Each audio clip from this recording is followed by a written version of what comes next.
Hello students, welcome to online classes. आज हम करेंगे हिस्ट्री का फर्स्ट चैप्टर है हमारा the rise of nationalism in Europe. इसके हम ऑब्जेक्टिव टाइप क्वेश्चन करेंगे, यानी कि उद्देश्यपरक इसके क्या करेंगे, क्वेश्चंस करेंगे, जिनको वस्तुनिष्ठ भी बोल देते हैं हिंदी में। ठीक है, चैप्टर का नाम है the rise of nationalism in Europe. Europe में राष्ट्रवाद का उदय, ये है हमारा लेसन का नाम। और हर क्वेश्चंस के अंक यहाँ पे 1-1 होंगे।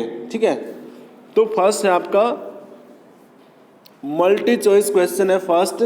तो इसमें आपने क्या करना है, करेक्ट आंसर को सिलेक्ट करना है। ऑप्शन दिए जाएंगे आपको। Question first, Which of the following is not true with the reference of Napoleon? With the reference of Napoleon. Hindi में नेपोलियन के संदर्भ में निम्नलिखित में से कौन सा सही नहीं है? कौन सा सही नहीं है? नेपोलियन के बारे में दी गई 4 बातें, इनमें से एक सही नहीं है। ऑप्शन 1 है he introduced Napoleonic code. He introduced Napoleonic code.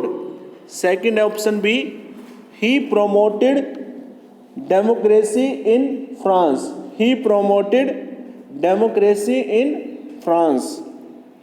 Option C, he made the administrative system more rational and efficient.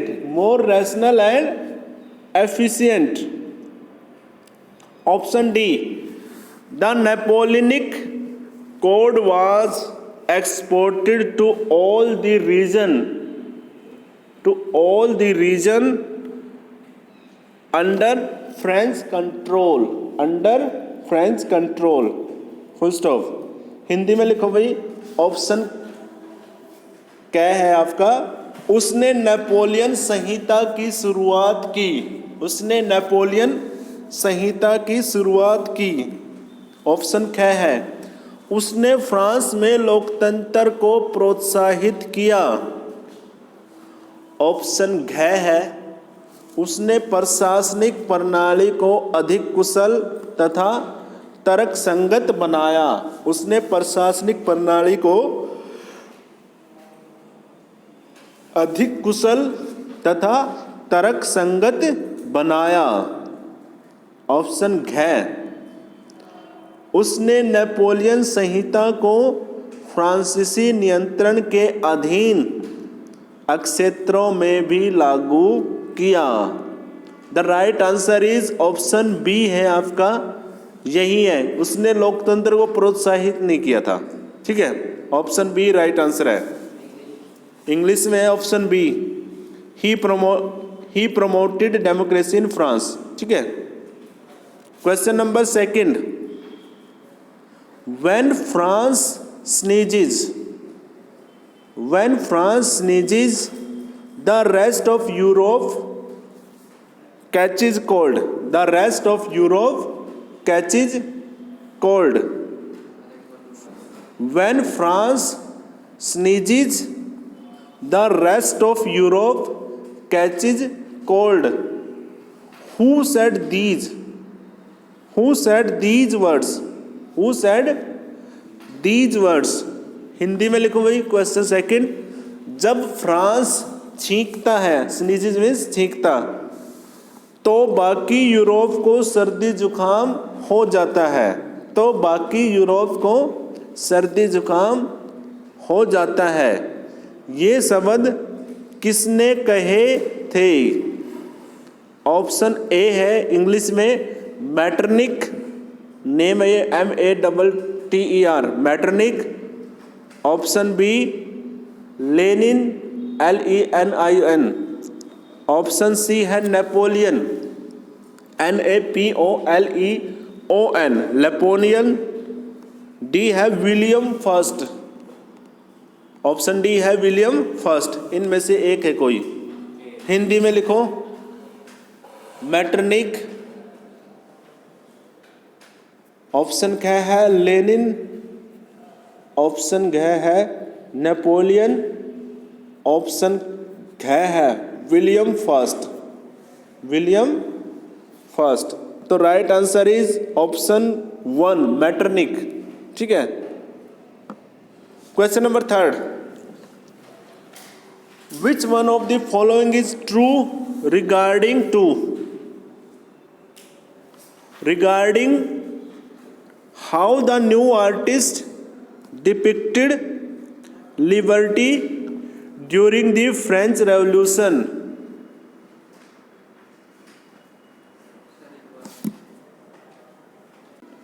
फ्रांसीसी क्रांति के दौरान नए कलाकारों द्वारा स्वतंत्रता के विचार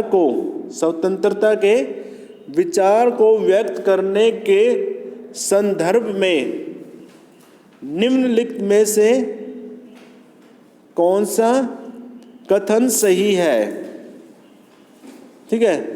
ऑप्शन 1 है as a female figures, option A है as a female figures with a torch of enlightenment, with a torch of enlightenment in one hand and the charter of rights of man in the other hand, charters of rights of man in the other hand। Hindi में लिख लो option क्या है?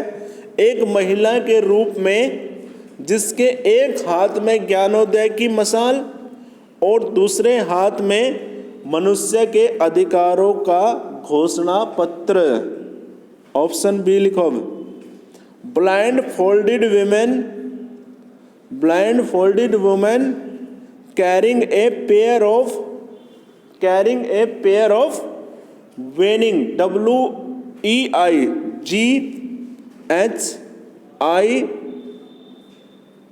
WEIGHING weighing scales, SCALES scales.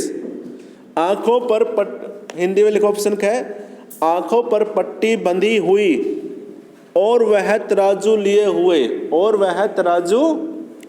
हुए। ठीक है। Option C, the gold red and black tricolour, the gold red and black try colour.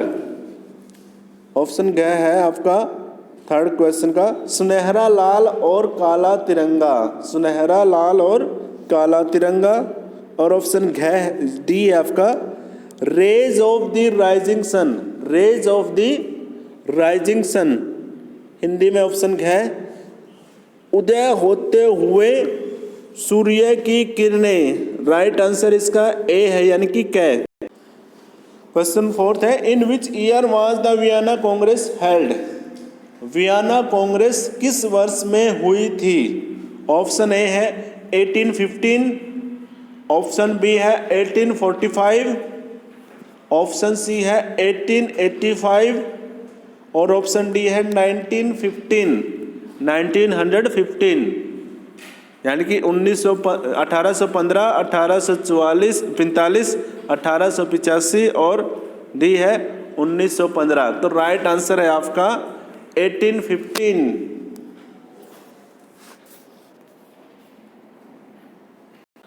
Which of the following statement is true regarding Zollverein, Zollverein के संबंध में कौन सा कथन सत्य है? ऑप्शन ए है it was created to restore democracy, it was created to restore democracy, इसकी स्थापना लोकतंत्र को फिर से लाने के लिए की गई। सेकंड है option B it was created to unify Germany, it was created to unify Germany, इसकी स्थापना जर्मनी के एकीकरण के लिए की गई, इसकी स्थापना जर्मनी के एकीकरण के लिए की गई। Option C it was created to abolish tariff barrier, it was created to abolish tariff barriers, इसकी स्थापना शुल्क अवरोधों को समाप्त करने के लिए की गई। ऑप्शन डी है it was created to abolish autocracy. Option घ है इसकी स्थापना निरंकुश शासन को समाप्त करने के लिए की गई। The right answer is option C, इसकी स्थापना शुल्क अवरोधों को खत्म करने के लिए की गई। नेक्स्ट क्वेश्चन आपका assertion and reasoning based question. ठीक है, इसमें आपको एक स्टेटमेंट दी जाएगी और फिर आपने रीजन भी बताना इसका सही है गलत है। ठीक है, क्वेश्चन फर्स्ट, इसमें है आपका, देखो पहले ये लिख लो ऑप्शन आपके क्या क्या है। First, both A and B, आप आंसर कैसे निकालोगे? Both A and R, A and R true, A and R true and R is the correct explanation of the assertion. यदि दोनों सही है और आर आपका ए का सही एक्सप्लेनेशन दे रहा है तो आप आंसर में लिखोगे फर्स्ट ऑप्शन। ठीक है, फिर second option, both A and R true, दोनों के दोनों सही हो, ए भी सही है और आर भी, but R is not the correct explanation, लेकिन आर सही एक्सप्लेनेशन नहीं, explanation of the assertion, explanation of the assertion. C, A is true, option C है A is true but R is false, but R is false. Option fourth है A is true but sorry A is false but R is true, A is false but R is false. Option क्या आप तब दोगे जब कै और ख दोनों सही है। ठीक है, कै और ख दोनों सही है और ख कै की सही व्याख्या करता है।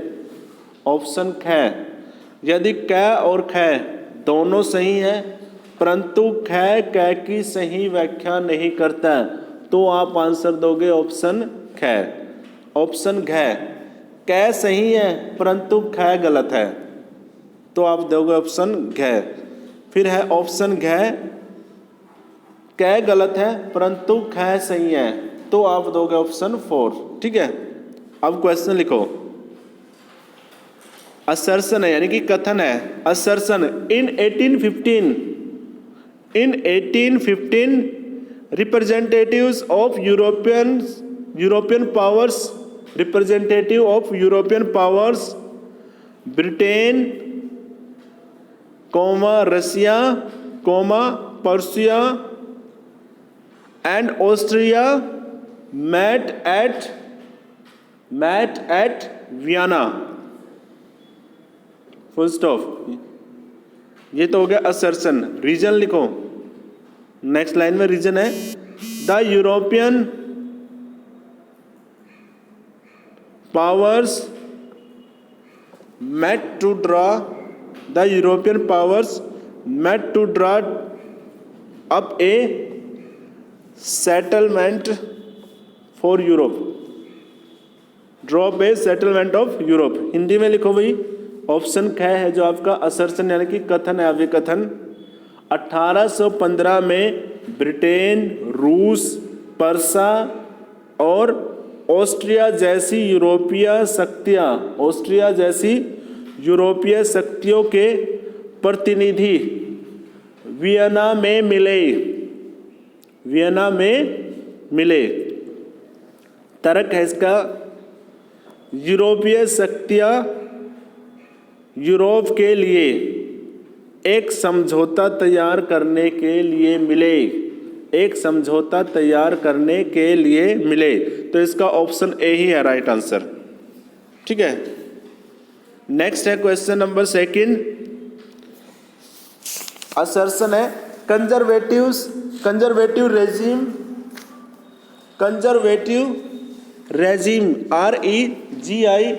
REGIMES regime set up in 1815 were were democratic. Reason, they did not tolerate criticism and dissent, they did not tolerate criticism and dissent, DISSENT। ठीक है, हिंदी में लिखो, कथन क्या है, 1815 में स्थापित रूढ़िवादी राज्य लोकतांत्रिक थे, स्थापित रूढ़िवादी राज्य लोकतांत्रिक थे। ऑप्शन है, वे आलोचना और असहमति बर्दाश्त नहीं करते थे, असहमति बर्दाश्त नहीं करते थे। तो इसमें राइट आंसर यही है, फोर्थ, डी। इसमें राइट आंसर क्या है, डी। क्या है गलत है, परंतु है सही है। ठीक है,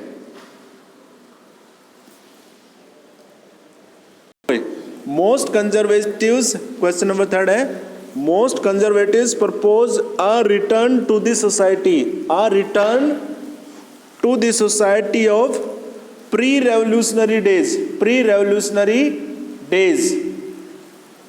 रीजन है इसका, conservatives believed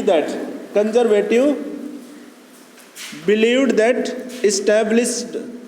established traditional institutions of state and society like the monarchy, the church, social hierarchies, properties and the family should be preserved, the family should be preserved। Hindi में है अभिकथन आपका, अधिकतर रूढ़िवादियों ने क्रांति के पहले दौर के समाज में लौटने का प्रस्ताव रखा था। ऑप्शन ख है तर्क, रूढ़िवादी मानते थे कि राज्य की पारंपरिक संस्थाएं जैसे राजतंत्र, चर्च, सामाजिक ऊंच नीच, संपत्ति और परिवार को बनाए रखना चाहिए, परिवार को बनाए रखना चाहिए। यहाँ पे ऑप्शन ख है, यानी कि बी है इसका राइट आंसर। क तो सही है, यानी कि आपका ऑप्शन ए तो ठीक है कि वो प्री रेवोल्यूशनरी डेज में जाना चाहते थे, लेकिन ये नहीं था कि वो सोशल हायरार्की बनाए रखना चाहते हैं। असर्शन है, द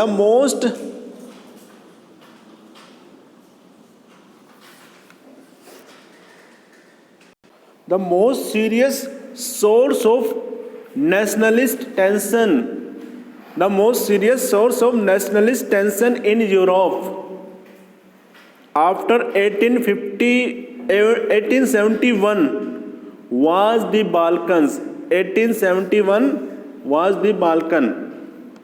अभिकथन हिंदी में क्या है, 1871 के बाद यूरोप में गंभीर राष्ट्रवादी तनाव का स्रोत बाल्कन अक्षेत्र था। रीजन लिखो, the spread of the ideas of romantic nationalism together with the disintegration of Ottoman empire made this system very explosive. Full stop. Hindi में लिखो भाई, बाल्कन अक्षेत्र में रोमानी राष्ट्रवाद के विचारों के फैलने और ऑटोमन साम्राज्य के विघटन से स्थिति काफी विस्फोटक हो गई। तो right answer is 1। Next question type है आपका, arrange the following in correct sequence, यानी कि करेक्ट सीक्वेंस में लिखना आपने निम्नलिखित को। क्वेश्चन फर्स्ट है इंपीरियलिज्म, ऑप्शन बी है फ्रेंच रेवोल्यूशन, ऑप्शन सी है यूनिफिकेशन ऑफ जर्मनी।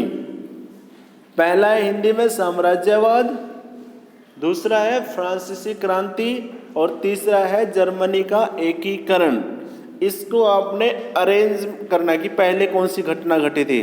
तो इसमें पहले घटना घटी फ्रेंच रेवोल्यूशन ऑप्शन बी, और फिर क्या हुआ unification of Germany option C, और फिर हुआ आपका क्या साम्राज्यवाद ऑप्शन ए। ये हो गया आपका अरेंजिंग वाला क्वेश्चन।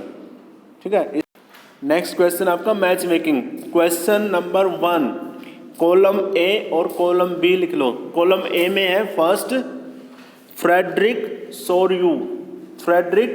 सोर्यू। सेकंड है कॉलम ए में ही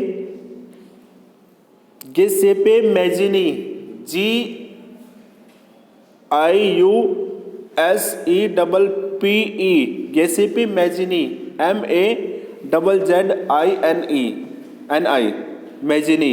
ऑप्शन थर्ड है विक्टर इमैनुअल और ऑप्शन फोर्थ है विलियम फर्स्ट। कॉलम बी में लिखो भाई। फर्स्ट है ऑप्शन ए है इटालियन रेवोल्यूशनरी, बी है किंग ऑफ यूनाइटेड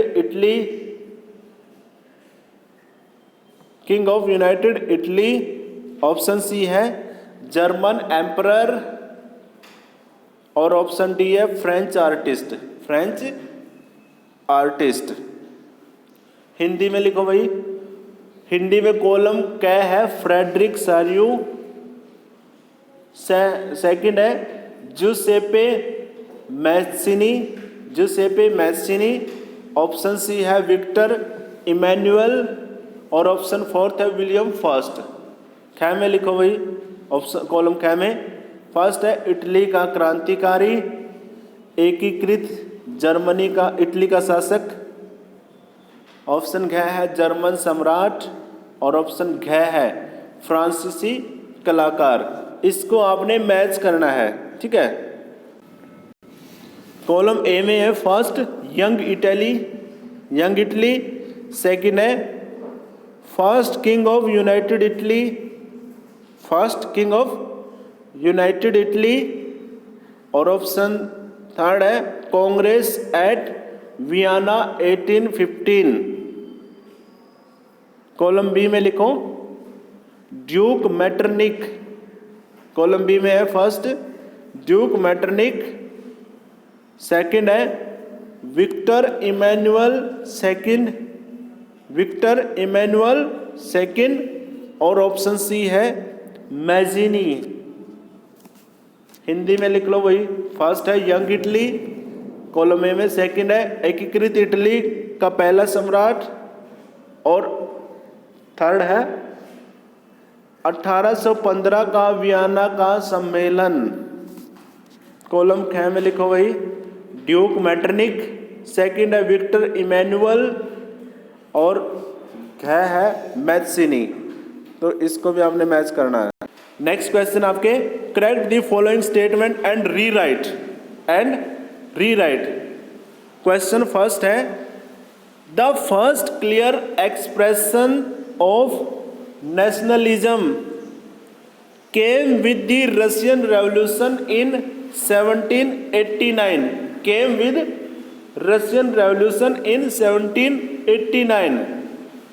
हिंदी में राष्ट्रवाद की पहली स्पष्ट अभिव्यक्ति 1789 में रूसी क्रांति के साथ हुई। राइट आंसर यही होगा। रशियन रेवोल्यूशन को आप कट करके यहाँ पे फ्रेंच रेवोल्यूशन इन फिक्स कर देंगे स्टेटमेंट में, तो ये स्टेटमेंट आपकी बिल्कुल क्लियर हो जाएगी। ऐसे ही हिंदी में है कि भाई ये 1789 में फ्रांसीसी क्रांति लिखना आपने, रूसी क्रांति की बजाय। ठीक है, question number second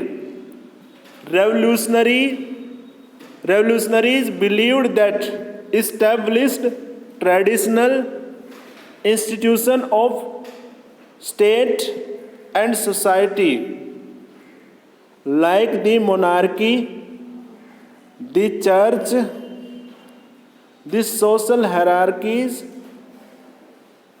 property and the family should be preserved, should be preserved. Question number second Hindi में, क्रांतिकारी मानते थे कि राज्य और समाज की स्थापित पारंपरिक संस्थाएं जैसे राजतंत्र, चर्च, सामाजिक ऊंच नीच, संपत्ति और परिवार को बनाए रखना चाहिए। तो इस स्टेटमेंट में भी सिर्फ ये रेवोल्यूशनरी वर्ड है ना, यही गलत है। रेवोल्यूशनरी की जगह आप क्या कर दो, कंजर्वेटिव्स। रेवोल्यूशनरी की जगह क्या हो जाएगा आपका, कंजर्वेटिव्स। हिंदी में हो जाएगा रूढ़िवादी मानते थे कि।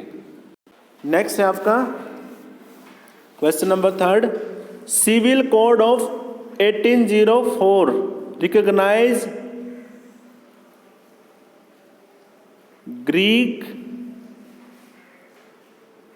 Recognise Greece as an independent nation.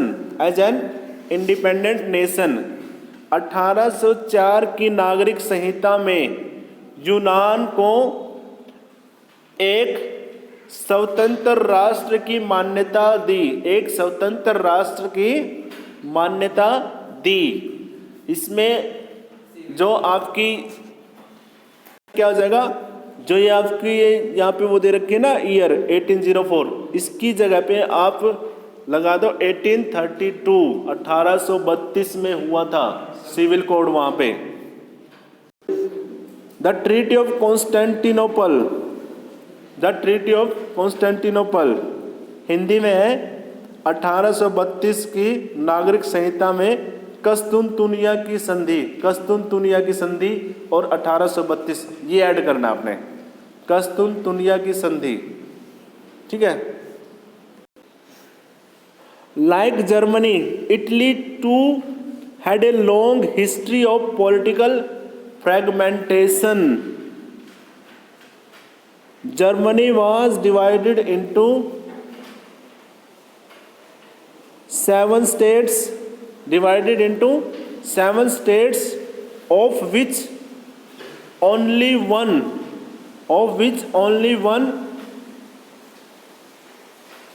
Sardinia,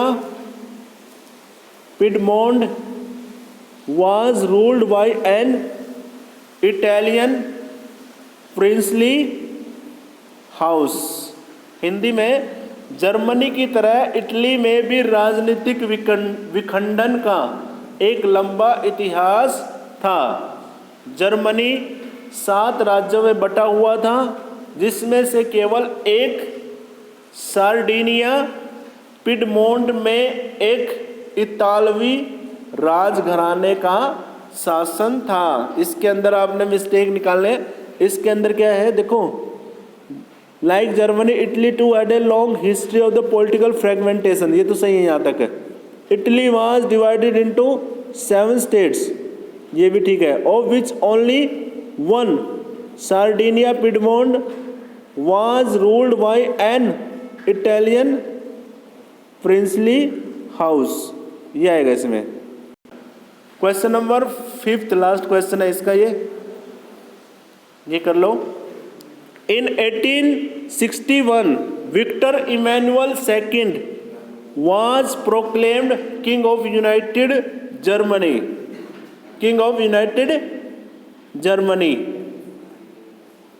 1861 में इमैनुअल द्वितीय को एकीकृत जर्मनी का राजा घोषित किया गया। इसमें राइट आंसर यही है, जर्मनी की जगह पे आपको इटली को ही क्या करना है, लिखना है। तो ये हो जाएगी आपकी स्टेटमेंट बिल्कुल करेक्ट।